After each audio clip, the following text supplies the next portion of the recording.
पर शासन करें, ये सुबह ब्रह्म मुहूर्त में उठने ही नहीं देता, उससे नाम जप में पूरा नहीं हो पाता और नहीं, आपकी लगन कमजोर है बच्चा।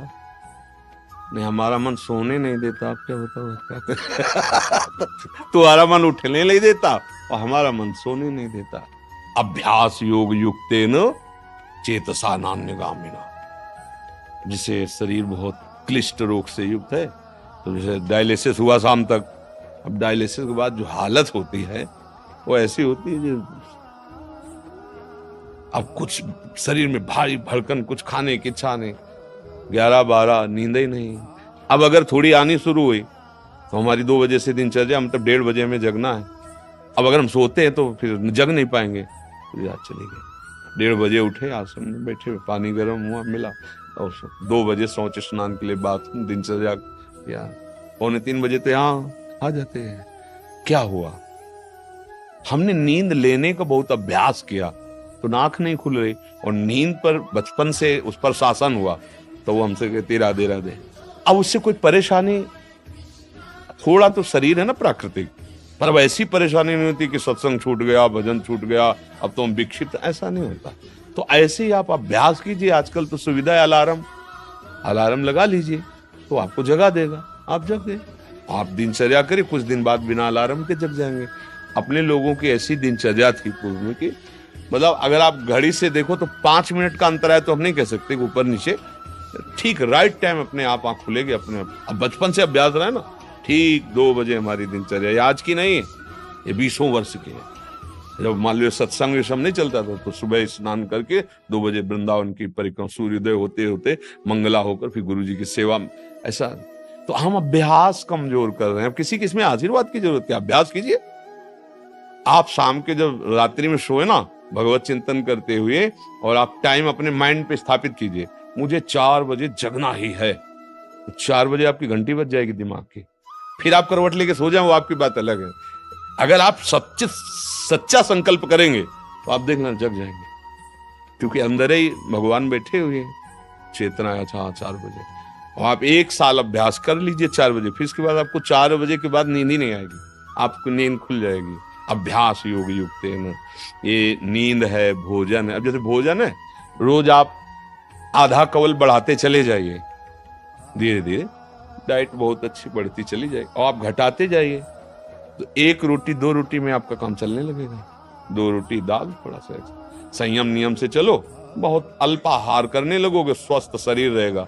और आप आहार बढ़ाते चलो तो ऐसे लोग भी देखें कि ज्यादा शरीर में वजन नहीं है पर उतना भोजन उठा जाते हैं। हाँ, रोटी ऐसे ही इतनी, मतलब गिन के नहीं, बीता से ना, हमने देखा है मतलब वैसे। और कोई ऐसी खास शरीर में बल कि भाई बहुत कुंतलों उठा लेते हैं, ऐसा नहीं। अभ्यास तो भोजन का अभ्यास, भोग का अभ्यास, नींद का अभ्यास। गलत कर लिया तो गलत, अच्छा कर लिया तो अच्छा। अब जैसे संयम, ब्रह्मचर्य, वर्षों स्वप्न दोष भी नहीं होगा। आपने आदत बिगाड़ ली तो अब ना करो तो भी आपका ब्रह्मचर्य नहीं रहेगा। अभ्यास, हम गलत अभ्यास कर रहे हैं तो हम परिणाम में दुखी होंगे, परिणाम में हम नीचे गिरेंगे। अच्छी अभ्यास करें। उचित नींद, अब जैसे बालक को 6 घंटा आपको सोना ही है, 24 घंटे में 6 घंटे आपकी नींद के लिए पर्याप्त है। साधक के लिए 4 घंटे, बहुत शिथिल तो 5 घंटे, अच्छे साधक के लिए 3 घंटे। 3 घंटे में 24 घंटे की खुराक बिल्कुल फिट हो जाएगी इंद्रियों में। अब जो 12-12 घंटे सोते हैं उनको क्या बताएं। अब कुछ ऐसे कि खाए पिए सोए, अगर दिन भर न बोलो तो सोते ही रहे। अभ्यास है, आप सोने का अभ्यास कर लो तो उसका अभ्यास हो जाएगा। अभ्यास है बच्चा, अभ्यास ठीक कर लो तो आपकी दिनचर्या ठीक हो जाएगी। ऐसा महाराज जी, इसी विषय को और एक तो प्रश्न आते हैं कि जो रात को लेट नौकरी से आते हैं, फिर महाराज जी वो सुबह थोड़ा सा लेट उठ सकते हैं महाराज जी? कई बजे तक रात में? जैसे रात को 11-12 बज गए नौकरी से और खाने पीने में, फिर सुबह मेरी 2 बजे तक ड्यूटी रहती कई बार। अच्छा, मैं 12 बजे से 2 रात को नाइट शिफ्ट हो गई तो महाराज जी इनके लिए तो अलग विधान हो गया महाराज जी। ये मतलब ब्रह्म मुहूर्त में उठे बच्चे। हाँ, अब जैसे रात्रि में ड्यूटी करते हो तो 6 घंटे तो सोना ही पड़ेगा, क्योंकि शरीर जो श्रम युक्त है। तो अब उसको फिर दिन में तो छुट्टी होती होगी, मतलब उसको समय तो ऐसा थोड़ी होता हो कि साधारण दिनचर्या वाली ड्यूटी में फिर जाना, ऐसा तो नहीं होता होगा। रात वाली ड्यूटी के लिए मतलब दिन वाला तो फुर्सत होगी, होता होगा ऐसा, अब हम तो कभी की नहीं तो हमें पता है। ना नाइट और ना दिन की, रात दिन की ड्यूटी एक ही रही है, राधा वल्लभ श्री हरिवंश श्री वृंदावन श्री वंचल हमारी। तो 6 घंटे सोने के लिए विधान जैसे है, तो अगर आपको पैसा कमाने की इच्छा हो तो उसके बाद भी ओवर टाइम कर सकते हैं, आप ड्यूटी कर सकते हैं ना। 2 बजे जगने के बाद आप सोचोगे यार 2 घंटे अगर और हम कर लेते हैं तो इतना मिल जाता है। तो अगर ऐसा ओवर टाइम भजन के लिए हो जाए तो लाभ मिल जाए। अब आप 6 घंटे सोने के निकाल लो। अगर आपको ऐसा लगता है 2 बजे आए, अपना जो दिनचर्या सो गए, फिर जब जगो तो भजन, वो आपके लिए प्रातः काल वही हुआ जब उठ के भजन करें। जब वही जागे तभी समझ लो प्रातः कालीन, फिर आप वही दिनचर्या करो जो प्रातःकालीन दिनचर्या चाहिए। जी, अगर 8 से 2 तक ड्यूटी है रात को, तो हम आपकी कृपा से नाम जप नाम जप नाम जप एक भी क्षण इसमें जाने नहीं देते। हाँ ठीक है। जब सोते हैं तो स्वप्न में भी हमें सिर्फ कीर्तन ही दिखाई देता है, और जब उठते हैं तो बहुत ऊंची स्थिति है ऐसी तो। स्वप्न में और जागृत में हर समय प्रभु का चिंतन चलने लगे तो बहुत ऊंची स्थिति है। पर मनीराम को देखते रहना, बहुत कलाबाज है, बहुत कलाकार हैं। कभी कभी हमको सिद्ध अनुभव करा करके वो ऐसी जगह खड़ा कर देते हैं जहां लगता है कि यार तुम बहुत धोखे में डाल दिए हमें, ऐसा लगता है। अपने लोग क्या है ना कि इसके साथ बहुत खेल करे हैं, युद्ध, तो इसकी हर हरकत को पता है। जिस समय बच्चा ऐसी स्थिति आ जाएगी कि आप जो बोले ना, जैसे जब स्थिति आ जाएगी तो आप बच्चा बोल नहीं पाओगे ये बात। जैसे करोड़ रुपया तुम्हारी जेब में रखे हो, एक हाथ चुपचाप ऐसे रहेगा और कोई कहेगा क्या बात है, कुछ नहीं वो खुजला रहा था इसलिए ऐसे कर, आप ये नहीं बता सकते कि 1 करोड़ यहाँ है।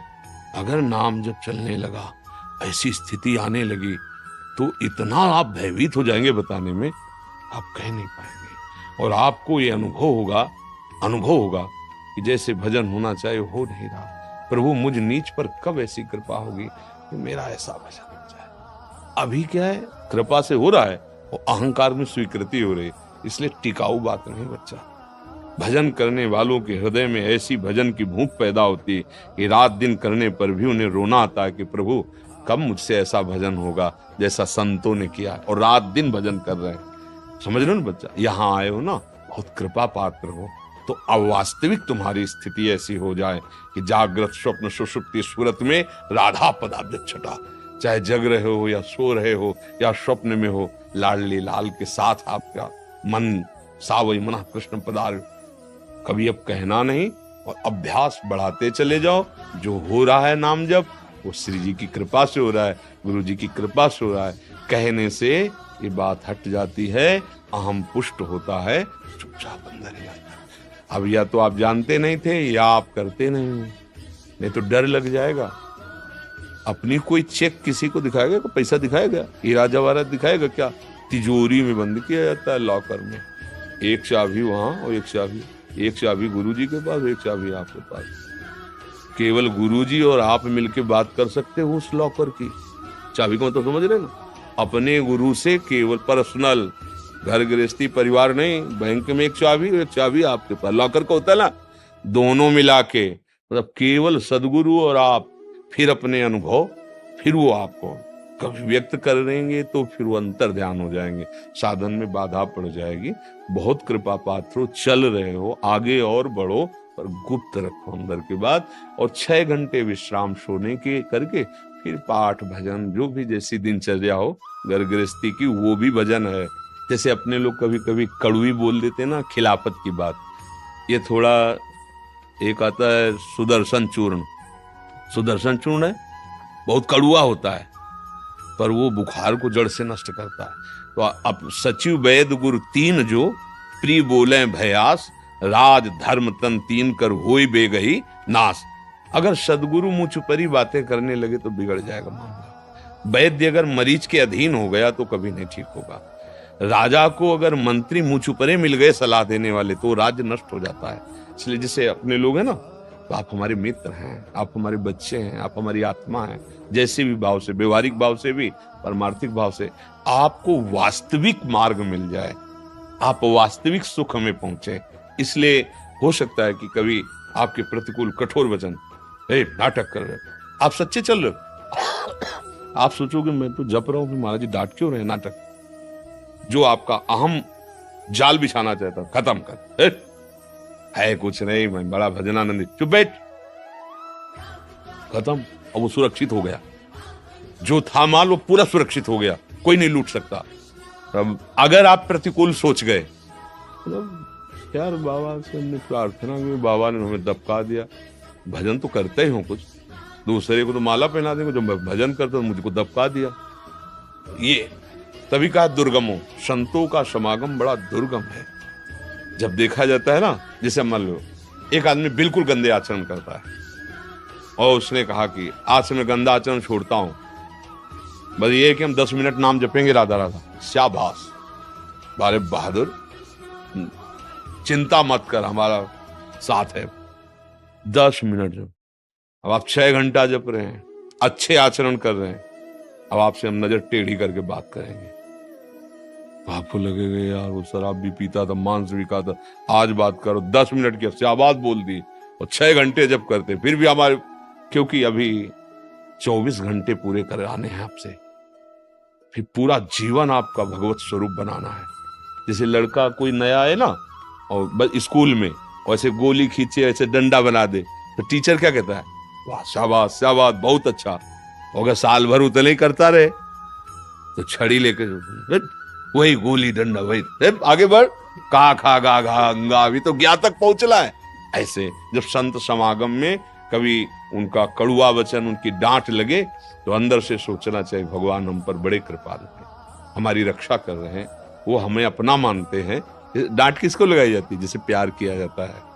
हमारे ऊपर बड़ी कृपा है कि संत जन हमें अपना बच्चा मानते हैं, अपना मानते हैं और डांट लगाते ना। कभी प्रतिकूल बात, क्योंकि माता कभी प्रतिकूल कैसे बच्चे के सोच सकती है, ऐसे सदगुरु